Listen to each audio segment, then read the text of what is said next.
Many thousand years ago, there was a yogi whose name was Sunira. We believe Sunira was just the next generation after Saptarishis.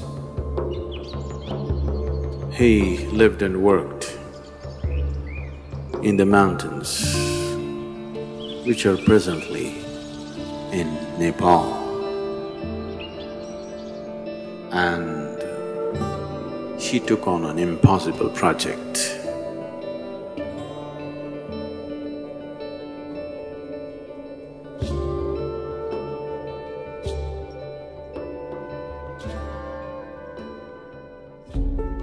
Sunira saw that human consciousness could be evolved if you produce a perfect human being who could render this to all sorts of people. In a way, he comes from the tradition of Shiva. Somewhere it's his dream to build another being like that. He wants to build a living Shiva once again, a perfect teacher for the world who is completely multidimensional, not this kind of teaching or that kind of teaching. As Shiva explored the whole human consciousness and human body in every possible way, he wants that kind of a living being. So he started building the energy body for that kind, and then he believed that he could build a physical body on top of that and let him loose in the world. With a lifespan of a few hundred or thousand years, so that he will transform the whole world by the time his time is done. So he started working on this project. And of course he died unfulfilled.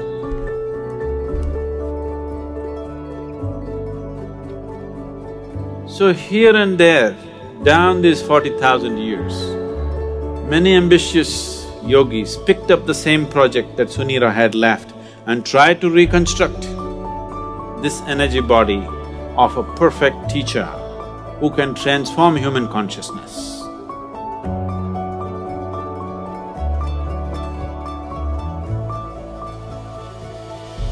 They called him Maitreya. Maitreya means a friend, a true friend to the humanity, to come and change humanity, the world teacher.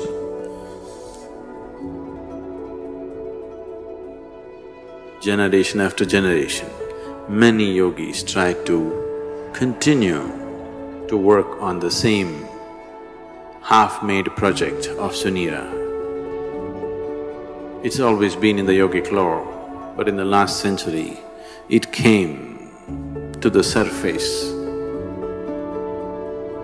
It came to social knowledge because the Theosophists worked on it. An innocent Leadbeater and Madam whatever her name, I can never pronounce, Blavatsky. All three of them took this project up. They said, we are going to make it.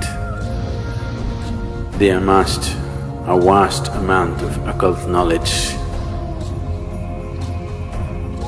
probably for the first time in the last few hundred years, and definitely for the first time, not in a traditional way but in a modern way. They took up this project.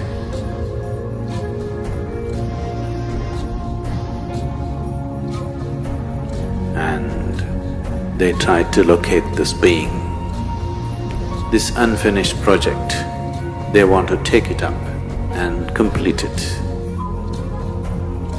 Some work was done. They had the knowledge, but they did not have the capability.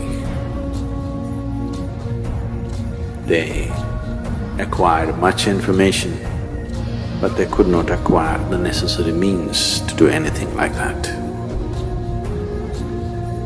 Twice they made serious effort to simply declare that they have completed the project, the perfect being has come. But it did not work.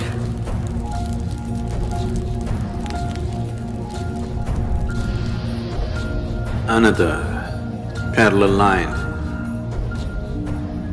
was also being drawn for the last couple of millenniums, where another set of yogis who were aware of this Sunira's glorious but quite impossible project, they started working upon a similar force to create a similar possibility, but with a completely different understanding of the same, creating a perfect being, but not as a human being, not in human form, because putting it into a human being as such a possibility, human system has all the capabilities, but still it doesn't have the necessary integrity of boundary to hold it. There are previous experiences of creating or attempting to create Dhyanalingas in many places. Any number of projects have started in the last 2000, 3000 years and they've been abandoned halfway because of some problem or the other. In Bhojpur, they attempted a Dhyanalinga about 1,000 years ago, little more than 1,000 years ago. This was supported by a local king, so it was hugely funded and they built a magnificent temple which is half done, and the rest of the plans they drew it on the stone, because there were no drawing boards. They flattened up a rock and they made an elaborate plan of the temple in all detail, the architectural thing on the stone. They had a grand plan, a beautiful setting and everything. But half completed, it stopped because of certain things. The lingam itself, they worked on it for more than 3 years. They had 14 people working on it, one yogi who started this whole process. But this yogi worked for over 2 years and produced these 14 people, 7 men and 7 women, of enormous or extraordinary accomplishment, and they started working. They created this lingam almost 95% done. But at that time an invasion happened.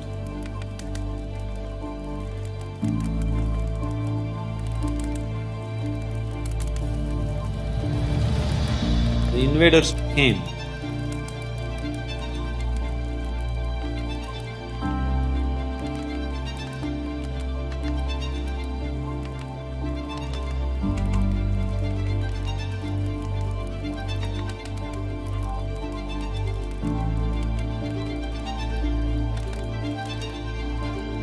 Found these people in certain states which whatever looked prickish for them, and they attacked.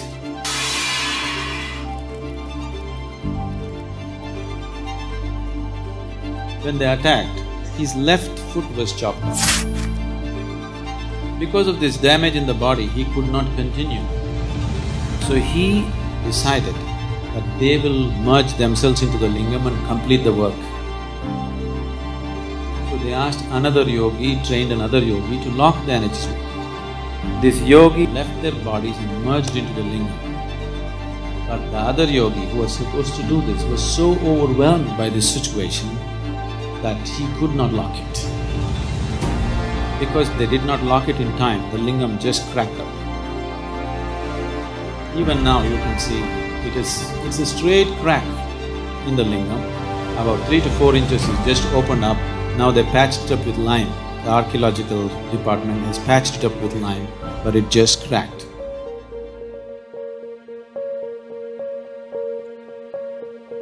Building such structures has been the want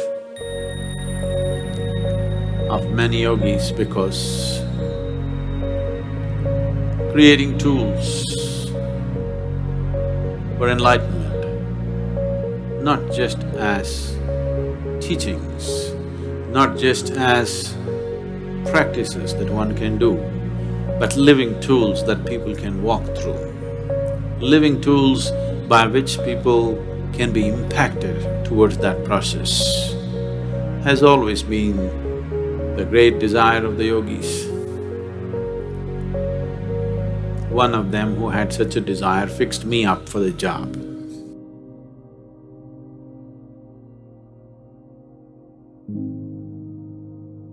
My physical proximity with him was just for a few minutes. It is in these few moments that this fabulous crafty man enslaved me for his project.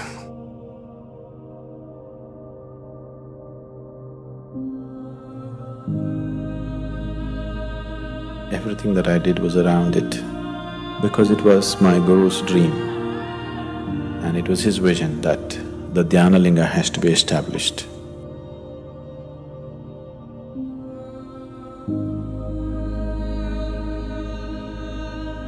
This is my Guru's will and grace.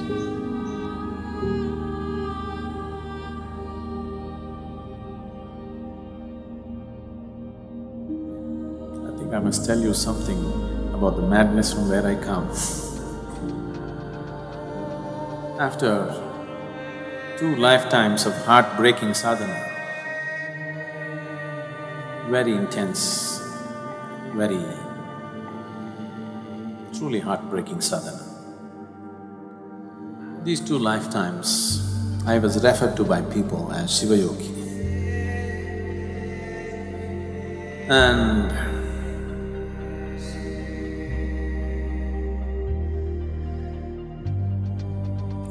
when it was needed, when my Guru appeared,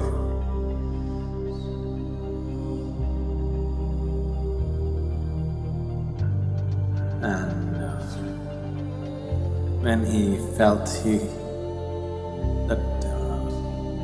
did not feel fit to touch me, he touched me with his stick. And everything that needs to be realized was realized.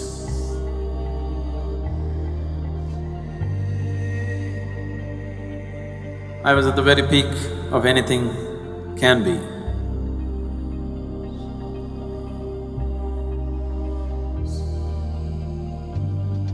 So, that being was referred to as Shiva Yogi, trying to fulfill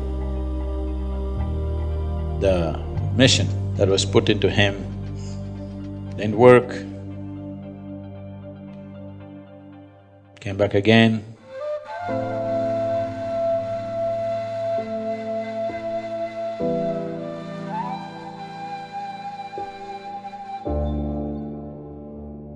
Sadhguru Sri Brahma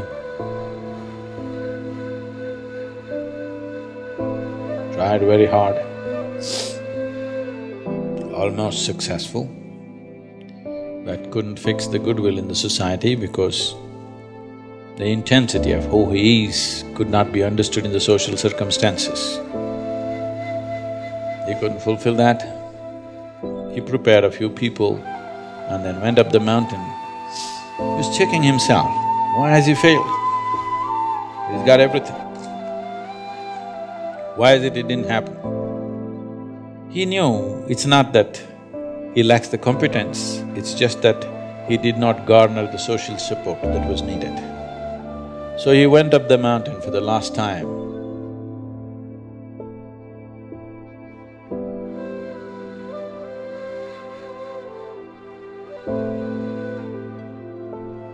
Before going up, he announced here at the foothills, a few of his disciples gathered. They said, "What now?" He said, "Even Tirpi Varwan, that means this one will be back again." And he went up the mountain for the last time.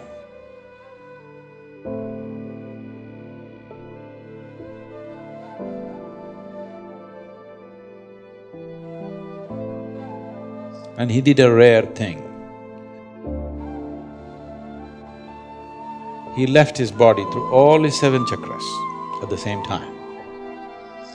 He's just checking himself. He knows it's not so, but still the first blame should be on you when something doesn't work. So he's checking in case I'm not good or I'm not good enough. So he left his body through all his 7 chakras. This phenomenal energy, this very distinct energy which is nowhere else, you can experience on the 7th hill.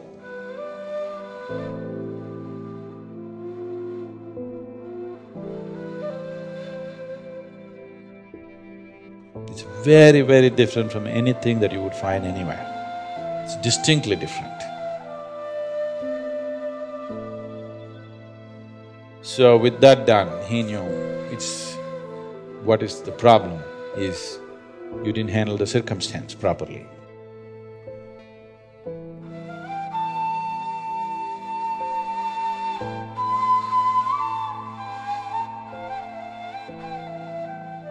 This round when we came, we planned everything to a point where we decided a few people that I need, where they are born, in which room, how.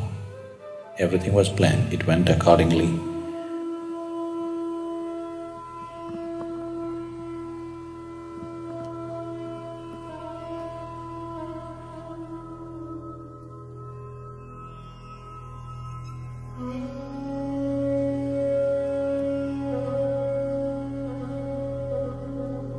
For people needed for the consecration, I placed them in the right kind of places so that everything comes together at the right time.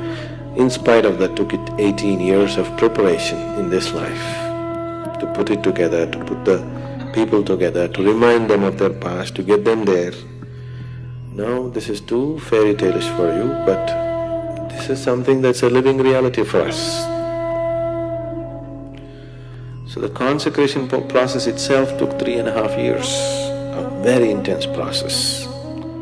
People who witness these things, their lives are never the same again. Things that they had not imagined in their wildest dreams, they witnessed, they still can't believe that it actually happened in their presence.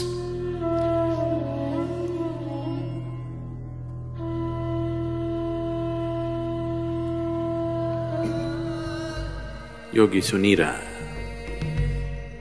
he worked through his lifetime, and towards the end of his life, when this dream of creating a perfect being remained unfulfilled, Yogi Sunira made a prophecy that long time from now, long time from now, this work that I have started will find fulfillment and reverberate, not here, but in the green hills of the south. Our hills are green. We are in the south. So whatever Sunira's prophecy has come true, but not the way he thought it would.